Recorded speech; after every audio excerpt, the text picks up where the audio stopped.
The winning blueprint presents.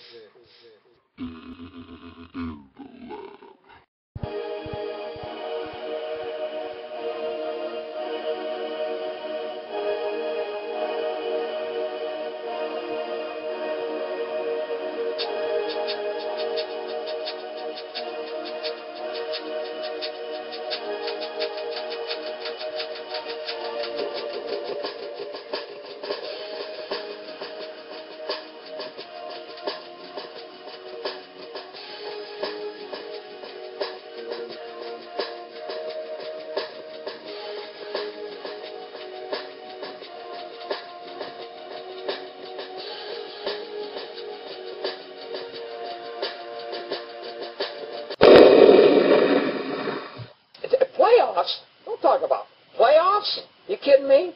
Playoffs? I just hope we can win a game. Welcome. You are in the lab room. I'm your host, Lou. Thank you for joining me. It is Tuesday in the lab room. And I said we were going to talk matters of coaches, GMs, and all the happenings around the National Football League over the last weekend. You know, once football hits the field, everything else goes out of the window. So no one was talking coaches. No one was talking GMs. No one was talking Bill Cowher, John Gruden, none of that stuff. All we cared about was the action between the white lines. Now that we've already addressed that, talked about it, and kind of recap what's going on there and moved on, now we can start to get back to front office matters, head coaches switching places and GMs being hired and interviews taking place. So let's get back to that, kind of address that, wrap up what happened over the weekend, what's occurring throughout the week already. It's young.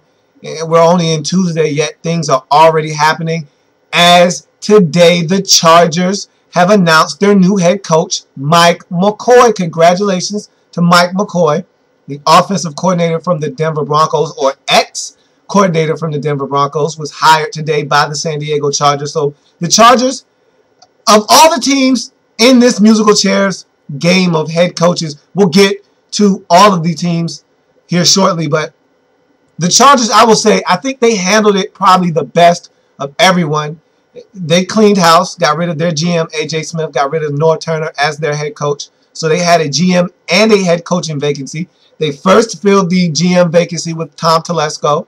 He's going to be their new GM moving forward.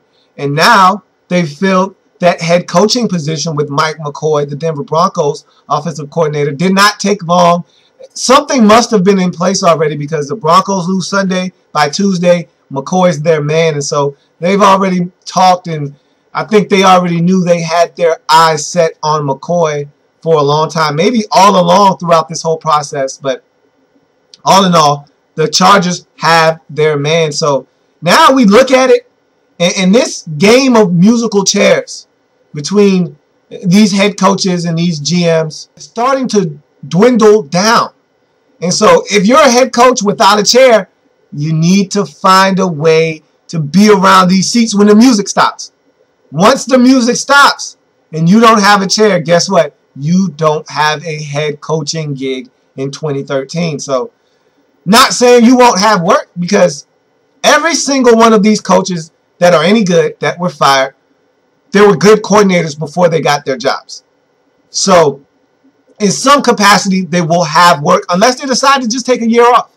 Who knows? But the way Lovie Smith, the way that Ken Whisenhunt and North Turner have been interviewing North Turner for coordinator positions, he doesn't have to interview. If North Turner says, I want to be your coordinator, it's probably his job. He's that good at being a coordinator. But as far as Lovie Smith and Ken Whisenhunt is concerned, they've been interviewing their jacks off trying to get a head coaching position. So I know neither one of these coaches wants to sit out. But we started with 7 chairs, 7 coaching vacancies available. Now we've dwindled down to 3. We started out with Chiefs, Chargers, Bears, Browns, Bills, Cardinals,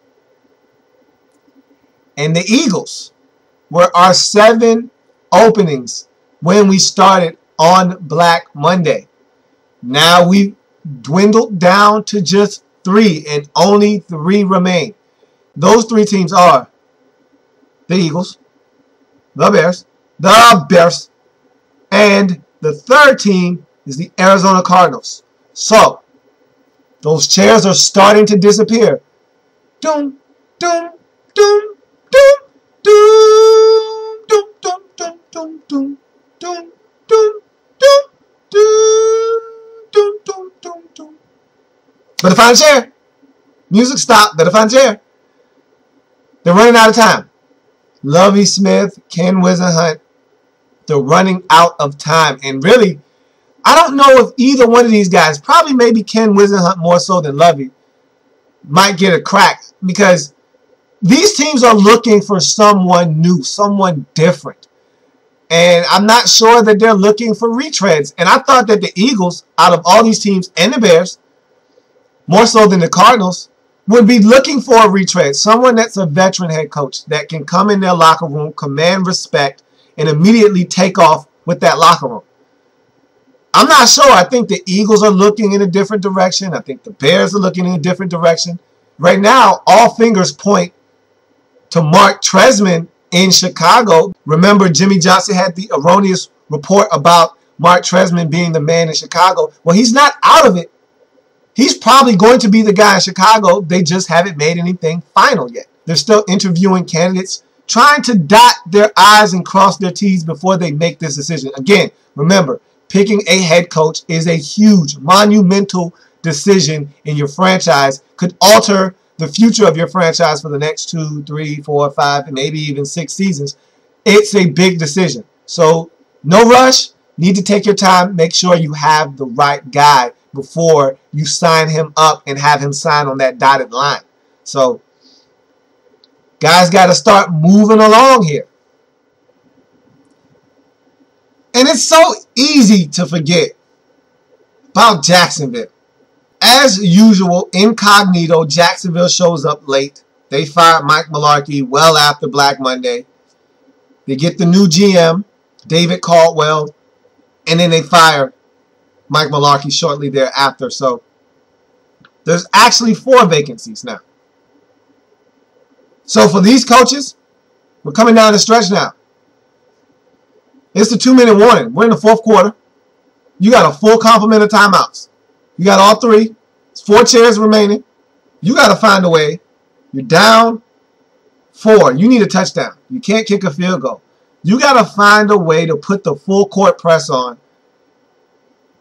Drive 80 yards down the field and get one of these coaching vacancies. You're running out of time. You got to impress somebody. Make someone feel like you're the guy for the job. As far as GMs are concerned, we started with 5 vacancies for GM positions.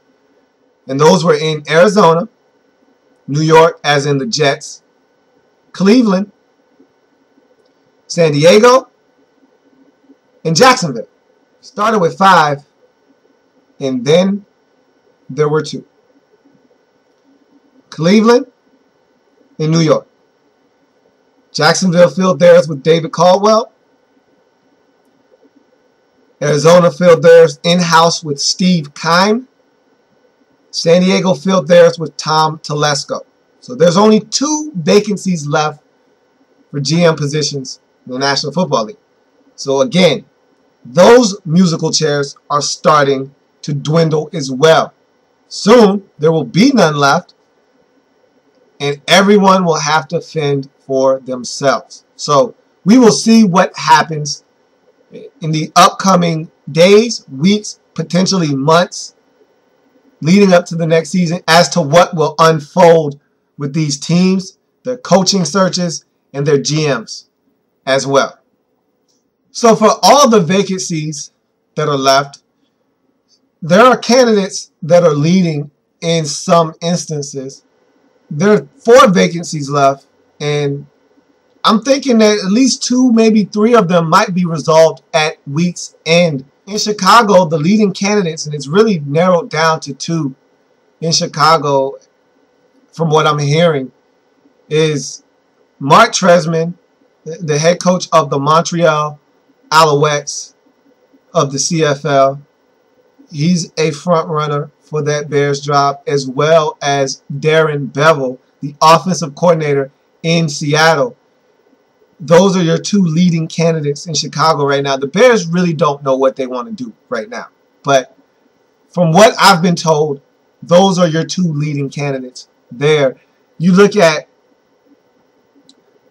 the opening in Arizona, the Cardinals don't really know what they want to do. You're hearing Jay Gruden's name surface a lot there in Arizona. They've been giving a look-see at Ray Horton, their defensive coordinator, which I think is a fabulous idea to give it to someone in-house, knows the roster. And I thought that the defense was really good for Arizona this year. So he's a candidate. You don't really know what Arizona has in mind. I think the picture seems to be a little bit more clearer in Philadelphia, as the Eagles are looking to have Gus Bradley, the defensive coordinator of the Seattle Seahawks, back into town for his second interview. That seems to be a bit of a hint that the Eagles are leaning towards Bradley as their head coach. If things don't work out there, Ken Wisenhunt might be waiting in the wings in Philadelphia. Meanwhile, in Jacksonville, they haven't even begun their search. They're a little bit behind the eight ball. They found their GM, and they're going to take their time with their head coaching search. Keep in mind, their head coaching vacancy did not occur at the same time as the rest of these teams. Everyone else's happened the day after the season on Black Monday. Theirs just happened a week ago, so they're going to take their sweet time. They'll probably be the last of all of these teams to find a head coach out in Jacksonville. So that's a touchdown. Throw it up. Want to tackle on this quick extra point. Remember we spoke about Bill Cowher and his desire or lack thereof maybe to come back to coaching. Someone had asked him about him coming back to coaching, and the word out was that he said he was going to return. And remember, I went off about how it's so comfy where he is, and why would you want to put that stress back on you and your family, and that strain of having to, deal with players and want to win and comb over all those hours of film and be away from your family. He's a lot older than he was when he first got his coaching gig in Pittsburgh. It's a different life now. Things have changed. You've got grandkids probably at this point.